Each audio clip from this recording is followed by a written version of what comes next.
कहानी एक पिता का फैसला। क्या बताऊं मम्मी, आजकल तो बासी कढ़ी में भी उबाल आया हुआ है। जब से पापा जी रिटायर हुए हैं, दोनों लोग फिल्मी हीरोइन की तरह दिन भर अपने बगीचे में झूले पर विराजमान रहते हैं। अपने बालों की सफेदी का लिहाज है न बेटे क्या। इस उम्र में दोनों मेरी और नवीन के बराबरी कर रहे हैं। ठीक है माँ, मैं आपसे बाद में बात करती हूँ, शायद सासू माँ आ रही है।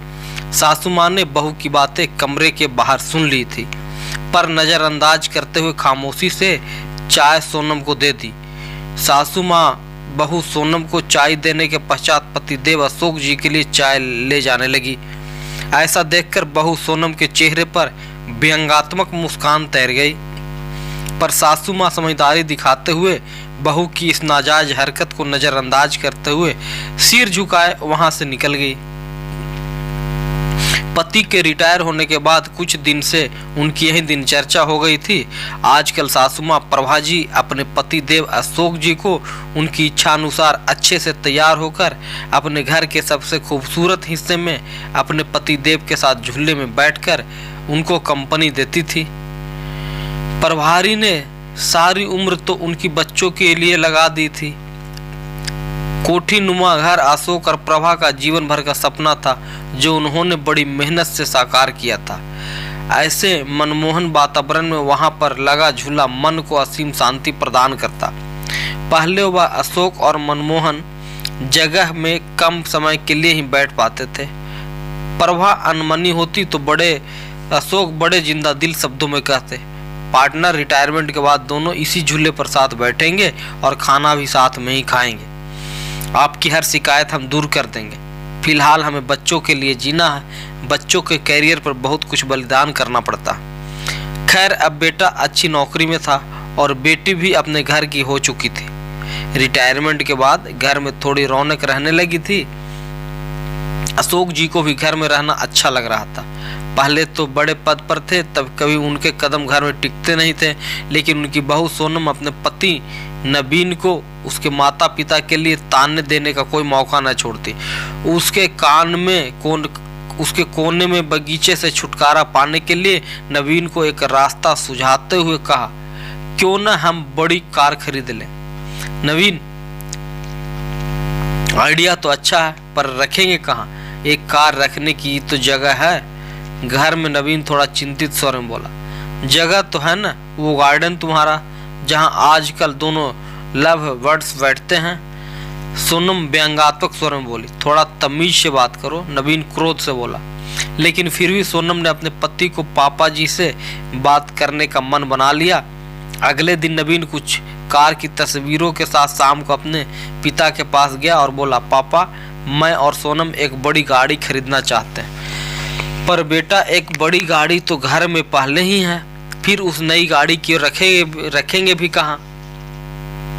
अशोक जी ने प्रश्न किया, ये जो बगीचा है यहीं गैराज बना लेंगे। वैसे भी सोनम से तो इसकी देखभाल होने से रही, मम्मी कब तक देखभाल करेगी? इन पेड़ों को कटवाना ही ठीक रहेगा। वैसे भी ये सब जड़ें मजबूत कर घर की दीवारें को कमजोर कर रही है। यह सुन प्रभा तो वह कुर्सी पर सीना पकड़कर बैठ गई। अशोक जी ने क्रोध को काबू में करते हुए कहा, मुझे तुम्हारी माँ से भी बात करके थोड़ा सोचने का मौका दो।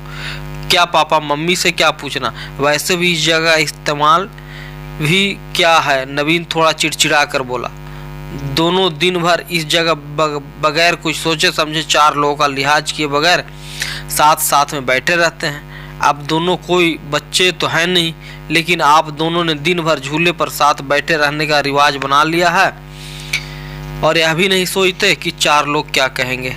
इस उम्र में मम्मी के साथ बैठने की बजाय आप अपनी उम्र के लोगों में उठा बैठी करें तो वो ज्यादा अच्छा लगेगा, न कि यह सब।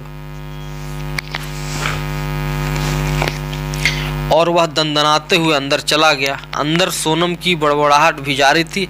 अशोक जी कड़वी सच्चाई का एहसास कर रहे थे, पर आज की बात तो उनके साथ प्रभा जी भी सुनकर सन्न रह गई। अपने बेटे के मुख से ऐसी बात सुनकर दोनों को दिल भर आया था और टूट भी चुका था। रिटायरमेंट को अभी कुछ ही समय हुआ जो थोड़ा सुकून से गुजरा था। पहले की जिंदगी तो भागम भाग में ही निकल गई थी, बच्चों के लिए सुख जुटाने के साधन में। अशोक जी आज पूरी रात उपाओह में लगे रहे, कुछ सोचते रहे, कुछ समझते रहे और कुछ योजना बनाते रहे। लेकिन सुबह जब वे उठे तब बड़े शांत और प्रसन्न थे। वे रसोई में गए और खुद चाय बनाई। कमरे में आकर पहले कप प्रभा को उठाकर पकड़ाया और खुद को लेकर पीने लगे। आपने क्या सोचा? प्रभा ने रुआंसे लहजे में पूछा। मैं सब ठीक कर दूंगा, बस तुम धीरज रखो, अशोक बोले। पर हद से ज्यादा निराश प्रभा उस दिन पौधों में पानी भी देने न निकली और न ही किसी से कोई बात की। दिन भर सामान्य रहा, लेकिन शाम को अपने घर के बाहर टॉयलेट का बोर्ड टंगा देख नवीन ने भी भौचक्का स्वर में अशोक से प्रश्न किया। पापा, माना कि घर बड़ा है, पर एक टॉयलेट का कोई बोर्ड किस लिए? टूलेट का बोर्ड किस लिए? अगले महीने मेरे स्टाफ के मिस्टर गुप्ता रिटायर हो रहे हैं, वो भी इसी घर में रहेंगे, उन्होंने शांतिपूर्ण तरीके से उत्तर दिया। हैरान नवीन बोला, पर कहाँ? तुम्हारे पोर्शन में, अशोक जी ने सामान्य स्वर में उत्तर दिया। नवीन का स्वर अब हकलाने लगा था। और हम लोग तुम्हें इस लायक बना दिया है कि 2-3 महीने कोई फ्लैट देख लेना या कंपनी के फ्लैट में रह लेना अपनी उम्र के लोगों के साथ। अशोक एक एक शब्द को चबाते हुए वो बोल रहे थे। हम दोनों भी अपनी उम्र के लोगों में उठ बैठ करेंगे। तुम्हारी माँ की सारी उम्र सबका लिहाज करने में निकल गई, कभी बुजुर्ग तो कभी बच्चे। अब लिहाज की सीख तुम सबसे लेना बाकी रह गई थी। पापा, मेरा वो मतलब नहीं था, नवीन सिर झुकाकर बोला। नवीन, नहीं बेटा, तुम्हारी पीढ़ी ने हमें भी प्रैक्टिकल बनने का सबक दे दिया है। जब हम तुम दोनों को साथ देखकर खुश हो सकते हैं तो तुम लोगों को हम लोगों के साथ दिक्कत क्यों है? इस मकान को घर तुम्हारी माँ ने बनाया है। ये पेड़ और फूल इस तुम्हारे लिए मांगी गई न जाने कितनी मनौतियों के साक्षी है। ये तो अनोखा कोना है, छीनने का अधिकार मैं किसी को नहीं दूंगा। पापा अब तो सीरियस हो गए। नवीन के स्वर अब नम्र हो चले थे। न बेटा, तुम्हारी माँ ने न जाने कितने कष्ट सहकर, कितने त्याग करके मेरा साथ दिया। आज इसी के सहयोग से मेरे ऊपर कोई कर्ज नहीं है, इसलिए सिर्फ एक कोना ही नहीं, पूरा घर तुम्हारी माँ का ऋणी है। घर तुम दोनों से पहले उसका है, क्योंकि जीभ पहले आती है न कि दांत। जब मंदिर में कोई इस बार जोड़े ने अच्छा लगता है तो माँ बाप साथ में बुरे क्यों लगते हैं? जिंदगी हमें भी एक ही बार मिलती है, इसलिए हम इसे अपने हिसाब से एंजॉय करना चाहते हैं। दोस्तों, ये थी आज की कहानी। अगर ये कहानी आपको पसंद आया, अगर आपको दिल छुआ, तो एक बार हमारे चैनल को सब्सक्राइब करके बेल आइकन को प्रेस करें ताकि आने वाले वीडियो का नोटिफिकेशन मिल सके। नमस्कार।